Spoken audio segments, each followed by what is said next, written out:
بہاولپور سے کراچی گھومنے آیا نوجوان عرفان پولیس حراست میں جان کی بازی ہار گیا۔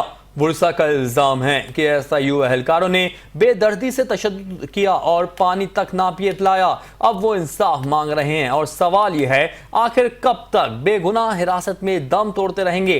مزید جانتے ہیں سحر خان کی اس کی حراست میں بہاولپور کے نوجوان عرفان کی ہلاکت نے ہلچل مچا دی۔ ورثہ کا الزام ہے کہ پولیس حراست میں عرفان کو بے ایمانہ تشدد کا نشانہ بنایا گیا، حتیٰ کہ پانی مانگنے پر بھی اسے محروم رکھا گیا۔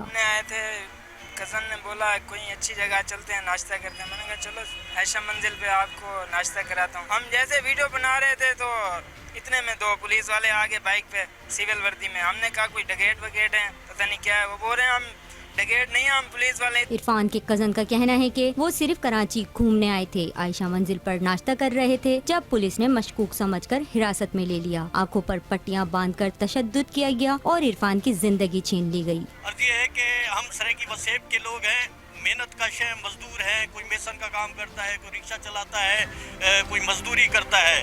ہر روڈ پہ چلنے والا، ہر روڈ پہ گھومنے والا دہشت گرد یا ڈکیت نہیں ہوتا۔ وزیر اعلیٰ سندھ صاحب، آپ اس پولیس کو لگام ڈالیں جو نہتے غریبوں کو، محنت کشوں کو اٹھا کر تشدد کر کے قتل عام جن کا کیا جا رہا ہے۔ ورثہ کا کہنا ہے کہ انصاف کے لیے ہم مجبوراً سڑکوں پر نکل آئیں گے۔ ان کا مطالبہ ہے کہ ملوث اہلکاروں کو گرفتار کر کے سخت سے سخت سزا دی جائے۔ ناشتہ کر کے آج کل کے بچے جو سوشل میڈیا ویڈیو شیڈیو بناتے ہیں، یہ ویڈیو شیڈیو بنا رہے تھے، وہاں سے پولیس والوں نے شک کی بنیاد پہ کہ یہ مشکوک ہیں، ان کو اٹھا کے لے گئے، اور جب ان کو اٹھا کے لے گئے تو پورا دن ان کے اوپر تشدد کرتے رہے، مار پیٹ کرتے رہے۔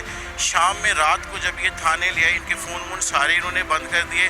رات کو جب یہ تھانے لے آئے، تھانے میں آ کے جب انہوں نے تشدد کیا تو بچہ جو ہے وہ اپنی جان کی بازی ہار گیا۔ دوسری جانب SIU حکام کا کہنا ہے کہ نوجوان پہلے سے بیمار تھا اور اسپتال منتقل کرتے وقت دم توڑ گیا۔ پولیس کے مطابق واقعے کی انکوائری جاری ہے، جبکہ ایک افسر سمیت 7 اہلکاروں کو معطل کر دیا گیا ہے۔ ایک اور خاندان انصاف کے انتظار میں۔ سوال اب بھی وہی ہے، کیا حراست میں انصاف کی سانس باقی ہے؟ کیمرہ مین تابش کے ساتھ سحر خان، 5 نیوز کراچی۔